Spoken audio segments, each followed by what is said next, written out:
Naninjin. Narabasiga. Hafita doa. Isin naninjin. Hafita doa. Isin naninjin. Hafita doa baga.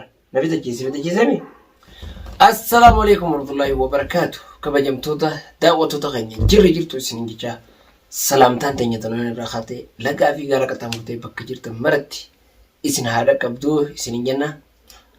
Assalamu alaikum warahmatullahi wabarakatuh. Jirtu kabajamtoota daawwattoota keenya qaalli fi gaarii kamina qabdanii akka isin qabdan qabdanii isin ragaba.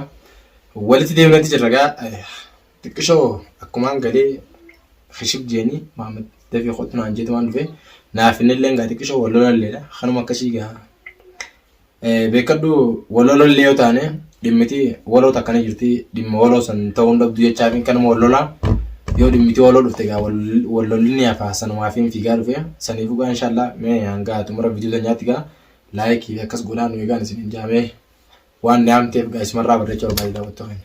Sila akkasii dhugaadha. An kaameraa durattis yoo inni kan sitti himne qabattis sitti himuu numaan danda'a. Nayyee. Immoo tokko saaxil bee tokko maaliif dhokota? Waan jiruutu as dura na baase irra. Tokko saaxil bee tokko waan dhokochuu waan hin qabneef ni beektaa? Lameen qabame sun gorteemi? Kaafes ni baasa yaada jiru tokko na fakkaatti. Lameen qabame kaafus ni baasa.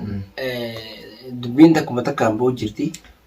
Anillee akkuma dubbiin sun baasuun fedhaa fakkeenyaaf meegaa dubbiileen boo jirtu kana keessa silaa wanni ammaan tana deemu jiru gaa waa'ee obboleessa keenya Abdallaa irratti kan deemaa jiru. Kanarraan kan ka'e gaa wantoota hedduu deemu jira gaamee sanirraa waan akka isa waan ifa siibee yookaan kan saaxilamoo beeku jiru na maqaa isaaniitii fi akkasuma gartee miti iddoo isaan jiran wajjin naafeemi an deemee namoota tarkaanfii barbaachisu hunda warratti fudhachuu hin dandeechuu barbaadeeti. Amma kun bar yaadni akkana dhufetti jechuun yookaan dubbii tana akkaan dhageetti fagoo biraatii miti. Waan kana keessa anaa fi ajis si jee malee ifan bisuun fedhu malee waan tokko hoggaa namaan jettu dura ifeenjii deebii namaan jii akkasi yookaan immoo hoggaa namaan jettu namni maal naan jaajiiti itti yaadi waan namni siin juutu lafa kaadhu nama wajji waan jaamu jira. Dachaasis nu wajji jira. Faraanis giseen irratti dawwalu mijiyyoon boo bakka itti jirtan nama bakka jirullee natti mutiti. Mijiyyoon dhaggeeffadhu boo dachaasis nu wajji jira laal taphni hin jiru amma. Hakkuma san firraa himneeti osoma wanni hin taane nama san hunda baafna ni baafta. Hin kooflin kaa laal hin kooflin ni baafta. Sabaatiin ka dachaas ni baafta. Kooflaa hin dabarsu laal kooflaa waan dabarsu sani miti. Abdallaan ni jira. Dhayitaniiti isa waan maraachitan sanii isin harka isa biratti dhabdan inni fuula keessan dura taa'ee suuraa safaataan hin jirtu karaa feesbuukaatiin karaa yuutuubaatiin hin kooflin gaa waan feesite dheedhii dachaas wallaahi nan aarsin gaa woyi dachaasin hojii jiraachuu jira laa koofloo miti koofloo dhabe safaataa jira toofi koon akkana jeemma. Dachaasin hojii jira beekaa dhoo isin malee. Akkasii gaa daawwattoota keenya Mahammad yeroo fedhees anjamaa godha. Dachaasis nu hojii jira. Hin kooflirree isaantu jee. Hayi. Laata hin kooflirree. Anjamaa dhiisa kaati si anjama jira wal. Anjamatti jiru dachaasuu eegalu qaama jiibisi godhani. Akkasii miti bar. Anammaan dara dhimma yaamtee bartee miti. Gara dhimmee ijoon yaamteefti yoo naa oofte. Laamma gara dhugaatii deebina dhaggeeffadhu. Dubbii xiyyeerratti hin qabne hofnu jechuun dubbii deebisa kan namaa deebisuu dhabuurraa. Deebisuu jibbuurraa hin deebisu jechuudha. Akkasimi Toofiq qoon naan jee afaan isaatiin dachaatiin hojii jira. Toofiq bilbila ayyaan turratti waleetiin wanni hin kaase. Faraan kaase. Yeroo kaasu maal naan jee boo isinumaa waan kana jiru duuba maal godhii nama biraa naanneessitanii jee. Wal mari'attanii bakka takkaa nama sanitti hin dheeyitanii tokko tokko murmurra. Akkam bar fakkeenyaaf laalla wanni kuni dubbiin tuni bakka irraa kaatuuf bakka itti galtu qabdi. Dubbii walakkaadhaa fuutee egaa akkumatti hin fiigine itti galtee miti dubbii jalqaba irraa kaastee hanga dhumaatti jechuu ofiiti waan akkanaa tanaa waan akkanaa kana keessa harka qabdee waan gatteessi. Jaan keessa qabdaan illee sirraa shakkiin qaba. Lola ati dhuftee halkan Toofiq qoon as jiru loltu san. San irratti shakkee eegaan dubbii tana dhagaadhee saddaqe dhugoomse. Dibatti. Ayyuhaa. Achirra dhaabbattee shakkii goote jechuudha. Takka faaratti aan lolaan Toofiqoo dhaabbilee san irratti waan dhaabbatee Toofiqoon akka nama tokkootti obboleessa keenya kaleessa nyaachaa turre ammoo osoo inni badii kan waan kana keessa harkaan qabachaa jiru fuutee harkee itee manatti hanga feete azabdee siifillee tumame. Dhugaa sii tumame. Akka dhiiraatti sii tumame Maamatti. Akkasii miree eeginni akka sii tumame booda fuutee sumnan ga'u jettee diinaaf geessite. Diinaa mataa falatte. Kanarra dhaabbadeetiin loleen. Kuni akka namummaatti nama lolchisa. Saniifin lolachuu barbaadan. Tataan immoo ati waan kana keessa irra lolte malee waan duraan ta'ee jiruuf yookaan icciitii quba qabdu sin lolchifne jechuudha. Icciitiin quba qabdu waliin quba qabnu naaf waliin quba qabnu ni jirti. Tanaaf waliin quba qabnu immoo tanuma hawaasni guutuun beeku malee icciitiin dachaas qofattee quba qabu tan ati qofa quba qabdu ni jirti jee yaaduun. Eegala duwwaa. Yoo akkuma ofirraa himne yoo. Yoo akka ofirraa himtanoo maali wanti kun baay'ee ni baafta ni himta akka maali. Amma bad dubbii faranjeen aarsu jira. Boo bakkuma takkaa wal mari'attanii tokko tokkoon qabamuura bakka takkaa maan dha'inee jecheen ijuusan. Akkamsa? Aboo keessi jirraa dhiifamu nu godhaadha ganaa waan kana ittiin deebinu maa yettanii ilma sana hin araasifnee mucaa kunoo maa dhaawamaa bilaashitti. Faamnaa dhuntii haa dhaamu jee dachaasis keessa jira waan kana himi jee deemi. Ana dachaasi. Toofiqoon gaafadhe boo kammi jiru dubbiin jira adeemi. Dachaasin hojii jira. Astaghfirullah lazim. Anaatiitu waan kana jechuun fakkeenyaaf isaan kana duuba jira jechuun akka yaada keessanii. Walmaani isin hundinuu walmaani. Ana taakka. Gaafuma dheessu sanuu daraartu bira dheeseemi as jechitti itti dheeyite waan jiruu jira jittis gaafsan. Anachitti bara akka nama tokkotti kan itti dhage. Diinaa biras walmaan dheeytan. Dhayne. Akkuma deemtan daddarabne maas deemtan karaa idilee deemtan kana maal haasaa deemu jirtan maal shirrii isin xaxaa deemu jirtan Liinaa bira dhayne. mistirrii jedhumaan. Liinaa bira gaafa deemu taani fi dheessee qoteeti. Dachaas waan kana keessa illee waan harka qabu daawwattoota keenya akka tasaa ta'e dubbii maammattuuni anaa fi maamma qofa osoo hin ta'in anaa fi daawwattoota keenya illee waliin buusuuf deemtan fakkaati. Dachaastu waan kana keessa harka qabaa waan jaamu maamma akkaasu giraa dhaga'uu jirtan fakkaati. Ansiin hin jennee bar isin immoo jaruma isin wajjin hojjettaniitu isin jee. Ani ammallee har'aas borus taanaan kan agartee miti waan hin godhin takka sodaa ilma namaati jecha godhee isin jiru. Ani jalaanii miti gubbaayyoon agaltanii onaaf duuba deebi'u miti. Annamaa si sodaadhu namaan kabaja malee. Dhageesse abbaa fedhii taanaan umaatis nan gootan umaatillee naaf hin gootan. Ammoo kabajaan namummaatiif gartee miti dirqamni obbolummaadha haanu gidduu jiraattu waan jaamuuf hin gartee miti jecha keessaniif gocha keessan hedduu isiniif fudhadhee deemu jiran. Yommuu kabajaan obbolummaatiif gartee miti wanni dhimmitii waloodhaa haanu gidduu dhabamtu kan jettan taate hallayyaa seenuu dandeessan. Atis walaaliinaadha hallayyaa seenaa. Duraan Abdallaa akka kaartoonaatti mana kaatan taa'u jirtanii akka namatti mara kaartoonaa daradareen ta'e mana kaatan taa'u jirutu isallee barbaadan haa manatti isin duutiti nyaadhaa yoo fayyadaman. Anammoo dhimma kana keessatti naan buusina. An nama tokko akka nama tokkootti nameef danda'ee jiraatu nameef ta'ee jiraatu nama hin geenye.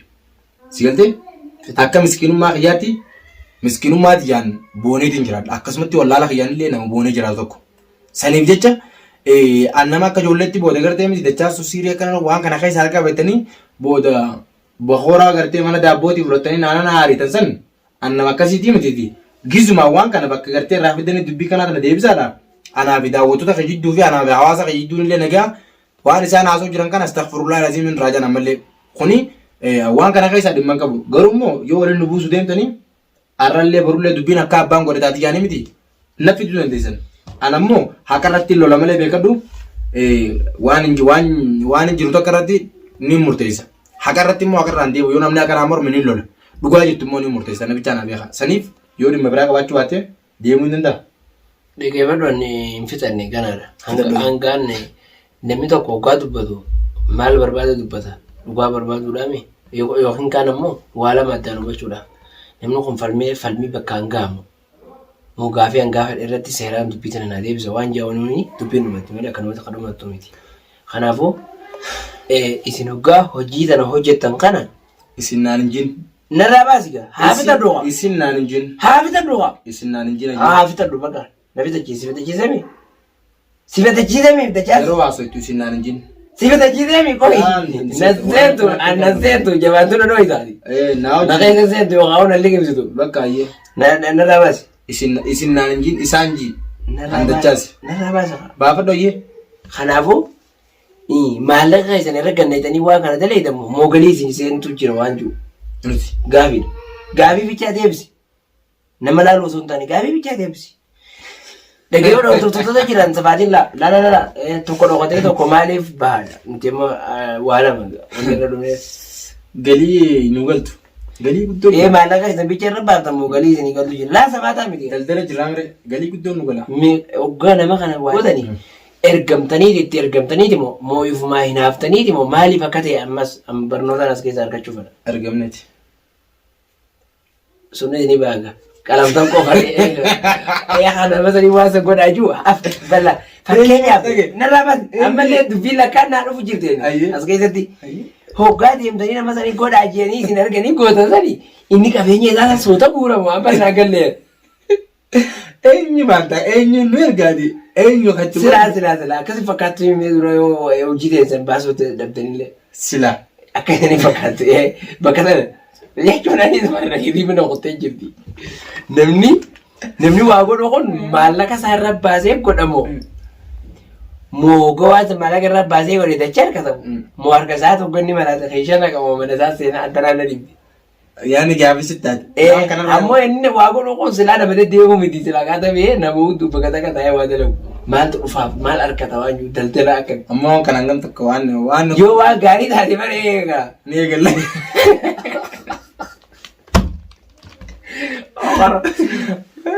Amma dhaqee gabaabumatti ani waan fanaan ta'een isin jette. Haa akkasii fakkaatu bicha naa akka ta'isanii citiin baasinadha. Teenye citiin isin hin baatu. Eegaa. Citiin isa osoo hin baafne dura akkasii fakkaatu himee abbaan baasii irraa baasu kun hangam takka akka galii argatu. Akkana fakkaatutti abbaan baasii irraa baasu kuni. Eegaa kun ergamtoonni illee jira. Hordoftoota jira wanni qaban isaaniiti. Hawlaa eeguu jira isuma sanii irraa nama. Hundeen ta'e san guddoo kaayaayee. Isin dhumtanii miigana tokko tokko baatanii.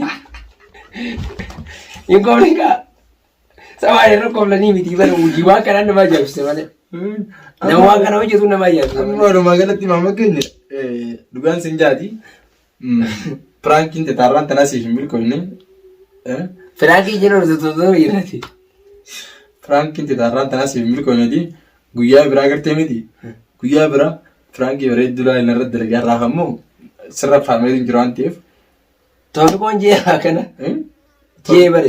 Jee anillee toofiqoo fanaayleen akka jaambeeke. Firaankiin isaa walumaa galatti akka waan firaankiin na godhu jiru nin beeka. Kunoo akii gadi baandibbatti akka na godhu jiru nin beeka. Irratti hin faamimmoon. Waan irra faamee jiruuf gaa. Haasawaa hedduu na lafa balchiisee hedduu na taphachiisee. Osmaan deemuuti yaadni isaa kun keessan naa galee. Saniif. Saniif malee. Siif hin milkoofne. Fashaltee yaamti. Fashaltee yaamti. Saniifuu dileetii godha. Yaani bakka akkuma dassi jeegaa daawwattoota keenya kunoo gaa. Piraank mana warra jirta. Eenyu siime risaala sii barreessanii. Risaala sii barreessanii.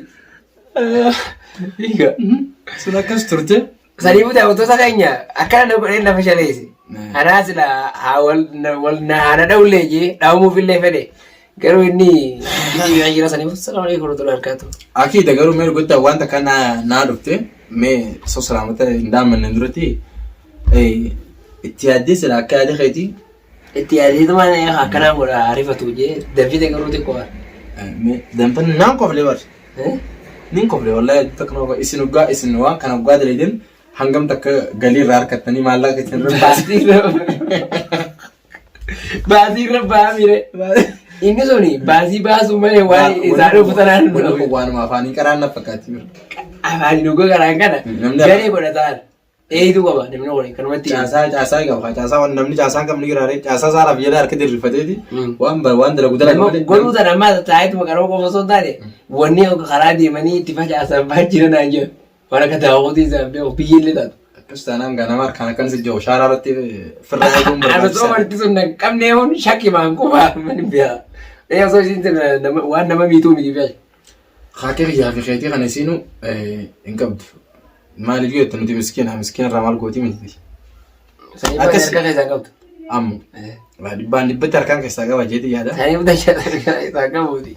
Sanii daawwattoota keenya qalbii gaarii anosuma haasoo jiru haasoo isaa keessatti akka inni firaankiin waliin jiru beekeetiin. Laala qulqullu iffee qurraa namni qulqullina qaburraa ka'eeti firaankii ta'uu beeka malee silaan beeytu. Silaa osoo bira shakkiin xalagaan foolee wayii sirra baate. Na dhoyte. Namiti keessan jiru silaa gaafate. Saniifu na dhaawamu akka mijeetiin takkitti eegumaan haaree booda inni kun firaankiin waliin jira waan jaamu tokko itti yaadee jalaa beekee. Akkasii gaa daawwattoota keenya kun milkoonee binjaa guyyaa biraatiif yoo itti yaade immoo narra harkachuu danda'a yookaan immoo akkuma irraa kan irraa fashaleessuu danda'a. Akkasii arraa masuutti irraa dhaabna.